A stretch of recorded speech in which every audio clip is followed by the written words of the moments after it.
Vous êtes sur RTL.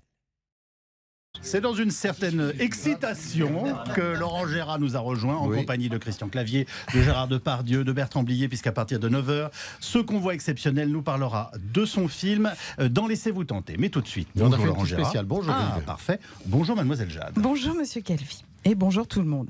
Une étude menée par des scientifiques américains démontre que cuire des grillades et des rôtis chez soi sans aérer revient à passer 1 heure à Calcutta, deuxième ville de la ville la plus polluée du monde. Fumier. Bonjour Gérard Depardieu, vous êtes en avance pour Laissez-vous tenter. Qu'est-ce que c'est que ces conneries encore? On n'a plus le droit de manger de la bidoche grillée? Les scientifiques expliquent simplement que lors de la cuisson d'un rôti, par exemple, se dégage 200 microgrammes par mètre cube de particules fines. C'est 5 fois supérieur à la moyenne de pollution dans le centre de Paris. Et alors? Si c'est bon, les particules fines, qu'est-ce que ça peut foutre? Comment ça, des bonnes particules fines? Moi, j'aime bien respirer les particules fines d'un bon cochon de lait bien grillé à l'extérieur et bien juteux à l'intérieur. Voilà. Et les particules fines d'une belle côte de bœuf de 5 kilos, c'est bon ça. Je pourrais m'en foutre plein le nez pendant des heures. Un bon gueuleton, ça commence par une bonne inhalation. Enfin Gérard, c'est aussi dangereux que de respirer des gaz d'échappement. C'est encore un coup de la mairie d'Algo, ça. La dingo des bobos, la cintrée des vélos. Alors, c'est officiel, j'entre en résistance. Maintenant, je vais faire mes grillades dans le centre de Paris aux heures de pointe. Mais comment ça? Vu qu'on est toujours coincé dans les embouteillages, autant que ça serve à quelque chose. Alors je choisirai une voiture bien mûre, genre Peugeot 504, et qui roule au diesel. Oui. Et je collerai sur le pot d'échappement bien chaud une belle escalope. Je vais me régaler. Mais c'est dégoûtant, Gérard. Mais non, c'est pas dégoûtant. La viande, c'est comme l'amour et les bagnoles. Pour que ce soit bon, faut que ça sente. Et le premier bobo à trottinette qui vient m'emmerder, je lui donne un coup de jarret de porc dans la gueule. J'en ai toujours 2 ou 3 dans mes poches. Allez, fumier! Bonjour François Hollande. Bonjour Arlette Chabot. Oui, bon, c'est pas grave. Bonjour Guillaume Durand. Oui, c'est ça. Il est là, Christian Clavier? Oui. Oui. Vous savez, il m'a tellement fait rire dans les Soudoués en vacances. Les Soudoués font du ski. Et surtout, les visiteurs du soir de Jean-Marie Carnet. Oui, alors c'est à peu près ça. Mais je vous confirme que Christian Clavier est bien arrivé. Il vous écoute, il est à côté de vous, Monsieur le Président. Oui, c'est vrai. Oui. Je l'ai bien connu, Christian. J'ai fait Sciences Po avec lui. On était très copains. Il avait donné plein de surnoms à Bibi. Oui. Babar, l'éléphant rose, l'ahuré à lunettes, le petit gros à la Ségo.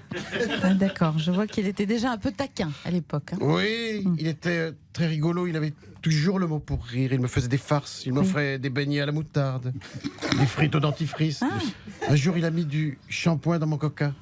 J'ai fait pipi des bulles. D'accord. Et vous ne lui en voulez pas?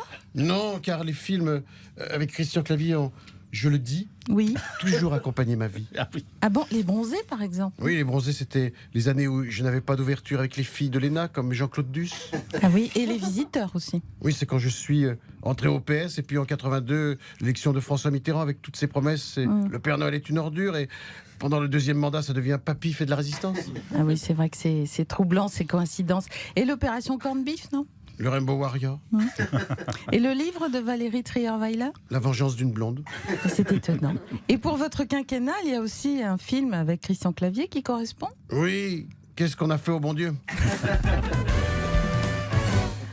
Dans la perspective de la journée de la femme demain et afin d'aider le Haut Conseil à l'égalité entre les femmes et les hommes, le HCE, dans sa lutte contre la misogynie, nous avons revu et corrigé certaines scènes des classiques de Gérard Depardieu, avec pour commencer la célèbre tirade de Gérard dans Les Valseuses, souvenez-vous. On n'est pas bien là, décontracté du gland? On bandera quand on aura envie de bander. Voilà. Voici maintenant la même réplique, revue et validée par le HCE. Pardon. On n'est pas bien là, décontracté du phallus oppresseur? On aura une érection patriarcale quand les règles du consentement mutuel seront respectées. Toujours dans la filmographie de Bertrand Blier, la scène introductive du film Tenue de soirée mérite également une version actualisée. Réécoutons la version originale. Faut que tu te tires, Antoine, puisque tu seras rien. Casse-toi, fous le camp. J'ai pas besoin d'un incapable dans mes jambes. Tu vas la fermer ou j'en mets une autre de baffe? Tiens, voilà une brique, ça suffit? Combien faut casquer pour que tu la boucles? Découvrons maintenant la même scène remise au goût du jour selon les critères du HCE. Faut que tu te tires, Antoine, puisque tu seras rien. Casse-toi, fous le camp, j'ai pas besoin d'un mâle hétérosexuel cisgenre de plus de 50 ans dans mes jambes. Oh, Pardon de t'avoir opprimé, ma chérie. Tiens, voilà 1 million. Tu vas pouvoir t'en acheter des belles choses, ma chérie. Ah, parce que tu crois que tu peux m'acheter? Mais non, pas du tout. Je t'offre cet argent pour compenser l'inégalité salariale entre les hommes et les femmes inhérente au système patriarcal qui maintient les femmes en bas de l'échelle sociale Oui. pour permettre aux hommes de s'épanouir tout en assignant les femmes aux tâches domestiques. C'est beau, non? Ah oui, c'est beau.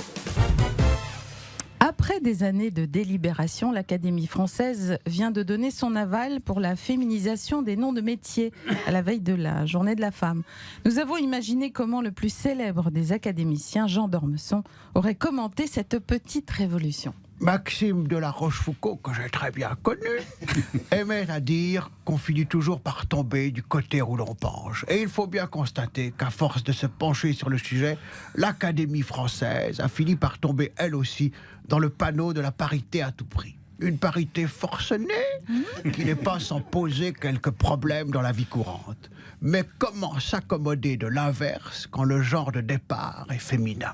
En effet, il est permis de se demander quel sera l'équivalent masculin d'une souris, un sourd, peut-être, une colombe, un colombin, une girafe, un gyrophare, et une mère pourrait devenir une paire, mais de quoi ?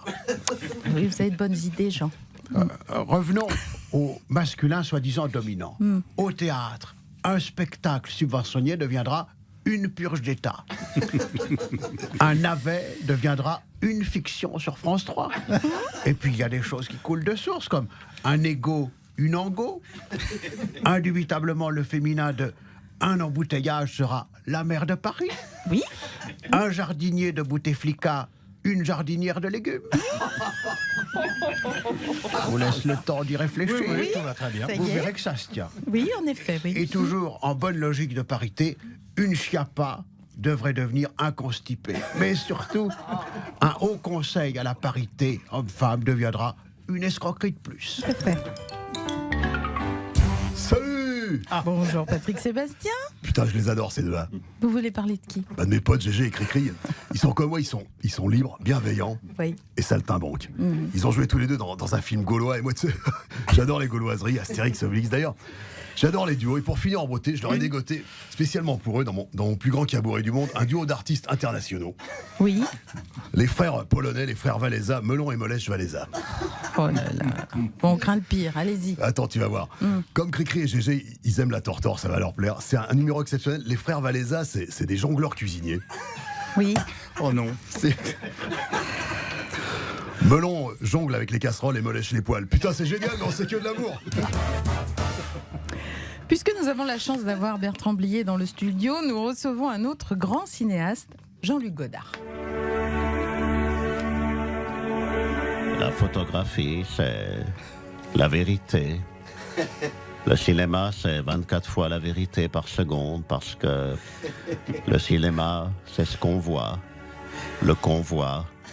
Il y a Gérard Depardieu, lui, c'est au pain avec son caddie, et puis il y a Christian Clavier, c'est Foster avec son scénario.